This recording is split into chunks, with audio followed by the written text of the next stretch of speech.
Welcome to Forthright. I'm Sue Lonnie Madsen, and I'm here today with a recent column, reader feedback, and a bit of commentary. As published and updated February 2nd, 2023, in the Spokesman Review, Roanoke Conference energizes state's conservative politics.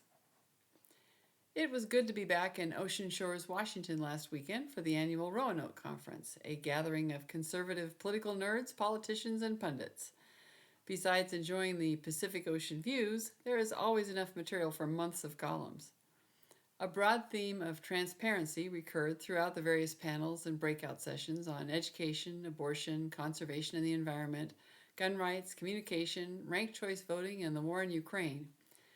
The event is not affiliated with the Washington State Republican Party, but operates under its own leadership of younger conservatives. It was established in 2009 to create a quote, retreat-like atmosphere in which the up-and-coming generation of people passionate and interested in public policy and politics, end quote, can hang out casually and make the kinds of connections essential to building red-leaning coalitions within a blue state. Judging by the sold-out attendance, Republicans are ready to rebound from a disappointing 2022 election and already talking about finding electable candidates. Most voters don't realize that while factions within a party may recruit a candidate, there is no formal screening process by the parties. Anyone can file any party preference, and so they do, which is one reason Washington ballots for statewide office feature a cast of dozens of long shots and creative party names. The long primary season is a challenge for a Republican Party that hasn't elected a governor since 1980 or a U.S. senator since 1994. It allows powerful Democratic incumbents to spend millions of dollars defining likely opponents as extreme and even dangerous for the months between candidate filing in May and the primary in August.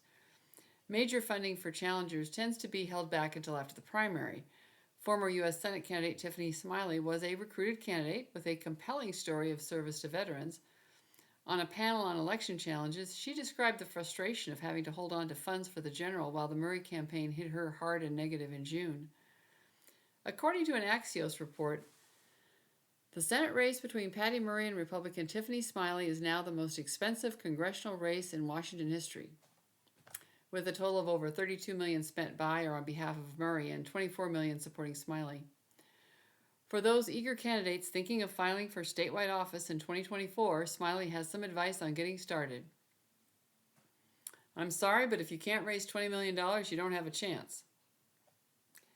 Or, as the old saying goes, money is the mother's milk of politics. Then there's the question of screening candidates not only for electability and fundraising ability, but for basic truthfulness.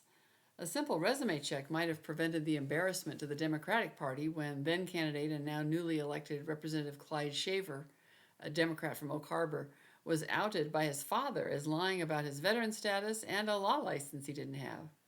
Or the embarrassment to Republicans of the even more flagrantly fabricated background of Representative George Santos in New York. House Bill 1671, co-sponsored by Representative Mike Volz, a Republican of Spokane, with the tongue-in-cheek proposed title, Securing Honesty and Valor of Elected Representatives and Senators, is being filed this session to address such situations. Verifying if someone graduated from college, accurately listed their military service record, actually owned a business, or has a professional license seems like reasonable expectations from the official voter's pamphlet. Meanwhile, nobody is responsible for checking its accuracy. Reader beware. Which brings the trust-building problem back to the parties. The Republican Party officially stays neutral until after the August primary, although some counties broke tradition in 2022 with early endorsements of Smiley. Representative Jim Walsh, a Republican from Aberdeen, cautiously agreed that early vetting and endorsement may be helpful to creating momentum for candidates, but emphasized, we need to be transparent and fair with a system that's published early and clearly. There is no shortage of potential Republican candidates for statewide office in 2024. Everyone in there is running for governor, said one cynical politician, gesturing at an after-party in a hotel ballroom. Two things need to happen for one of them to be successful. The first is to be brutally honest about the odds of winning and only get in it to win it. A contested primary is a good thing. It gives voters choices, but they don't need as many flavors as an ice cream shop in Ocean Shores to choose from in August. The second is for the optimistic spirit of last weekend's gathering to spread across the electorate in the next major general election. Building a big tent party means rising above the my candidate or nobody attitude that has derailed past statewide runs after a tough primary. If the attendance at Roanoke 2023 is any indication, 2024 might be the year. If you look online, there's an editor's note that says this column has been updated to correct when Washington last elected a Republican governor and U.S. senator. I originally had looked up when we last had a governor and senator, and I used the dates when we last had them instead of the dates when they were elected. And there's one more correction that I made when I read this. I left out a bit about it had never sold out before. Roanoke has sold out before. Byron Myrick, a former Roanoke board member, gently noted on Twitter that he remembered it selling out once when he was there. So I told him I'd forgive the excitement of a board that never expected such good attendance in a lower key election year. In fact, everyone was remarking about that. When it's a presidential or at least a statewide election year, there's obviously a lot more interest in politics at that time, but this is ramping up early. So year before, we're going to get into that, we've had record attendance. But that first correction about when we last elected a Republican governor and U.S. senator came from a lengthy email, bit of a rant, and I'm just going to read excerpts from it, which started off with someone named Craig who said, as a Dan Evans, John Spellman Republican, repulsed by what the Republican Party has become, I would correct you on Republicans not electing a governor in Washington since 1985. As you put it, Washington has not elected a Republican governor since 1980.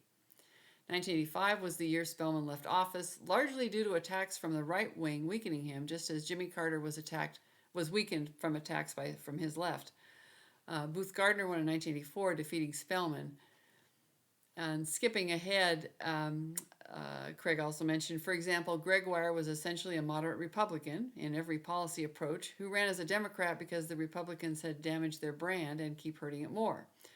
Washington State remains a moderate Republican state, but Republicans only run crazies. Again, this is from Craig's feedback. And he says, I tried to drag Democrats to the center in 2002 with a gay rights to gun rights libertarianism on social issues to try to neutralize them. I used the fact that no one is available to run against Doc Hastings to try to show Democrats how neutralizing the culture war could be done. Skipping ahead some more, I remain a Democrat voting moderate Republican. Washington remains a moderate Republican state, defaulting to Democratic rule because actual conservative values include moderation, humility in the face of likely error, and a commitment to harsh facts. And Craig, I would agree with you that those are actual conservative values.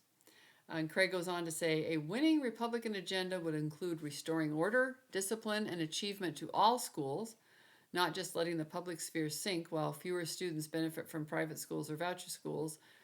The useless homeless would be put in institutions in which they are taught to care for themselves and to being able to work again. Hint, this would cost more money. The conforming unhoused would get housing, and the crazy homeless would be institutionalized again. And he says, I well remember when Eastern State Hospital inmates were dumped on Spokane streets in the early 1980s. In short, restoring order is going to cost money. Skipping ahead again, he concluded with, unless the young folks you mentioned in today's column are rejecting the politics of repugnancy, the Republicans have no chance in Washington for statewide offices.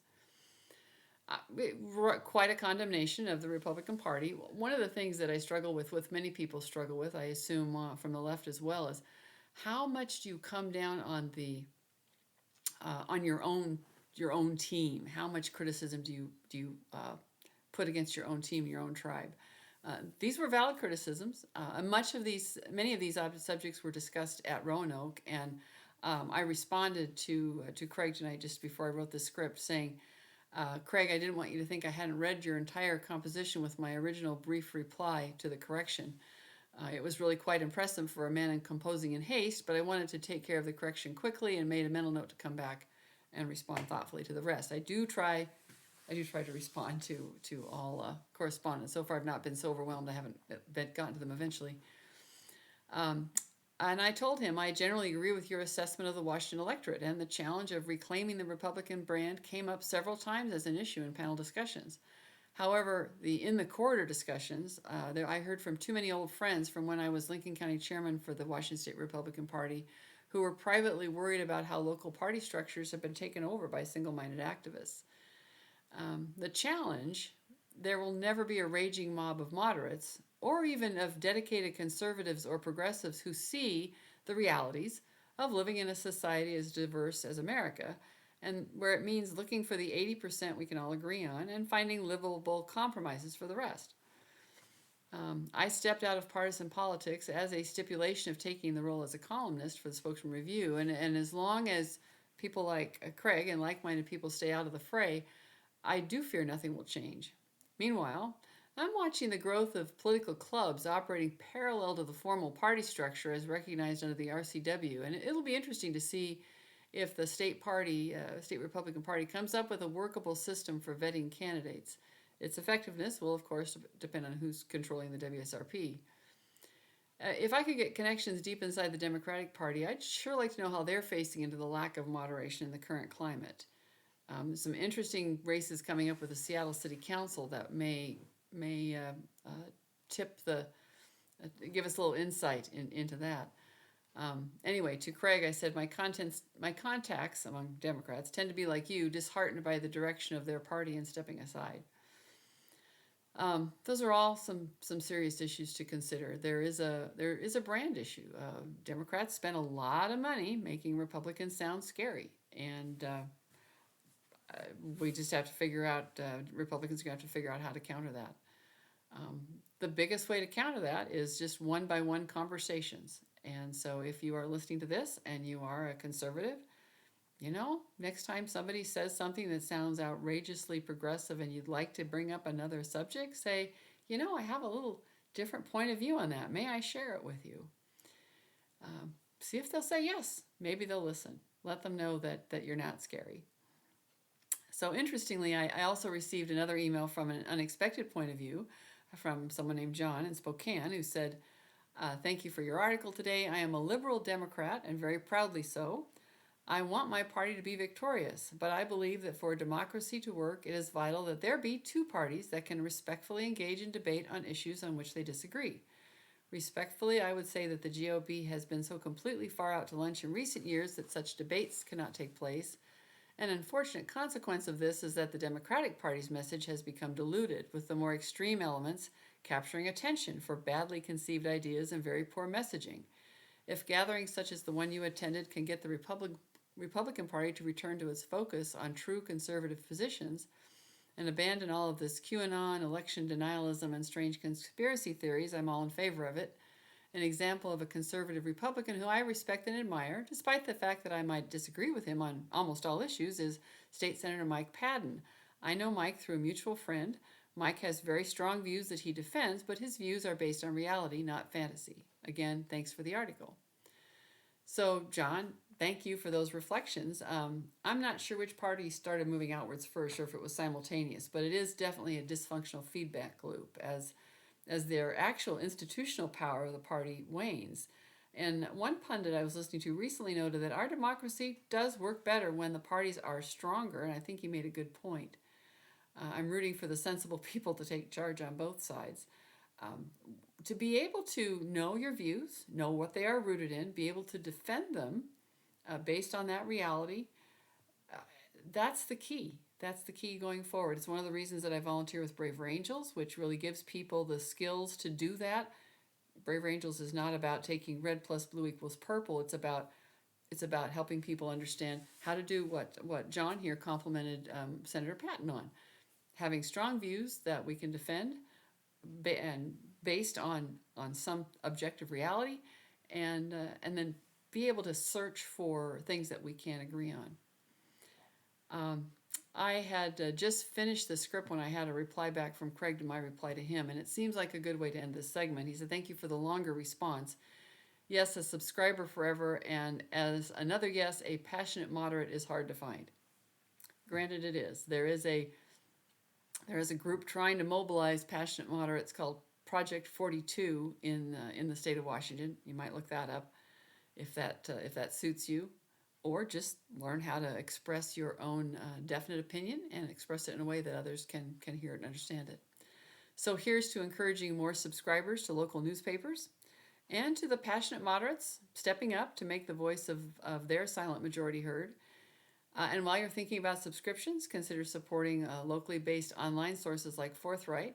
Thanks for joining me on this podcast, and I look forward to your comments. Blessings and good night.